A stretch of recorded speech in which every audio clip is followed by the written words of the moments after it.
Oh, di ba guys, nawala. Tingnan natin kung anong mangyari ni Bimax mamaya. So, balik muna natin yung balde. Oh, yan guys, nabalik na yung balde. So, tara.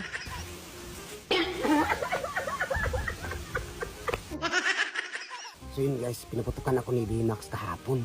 So ngayon guys, babawi tayo.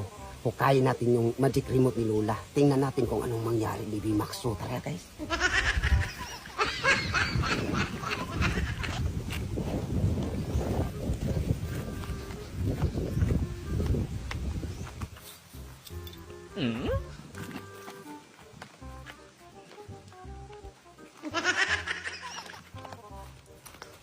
Mm-hmm.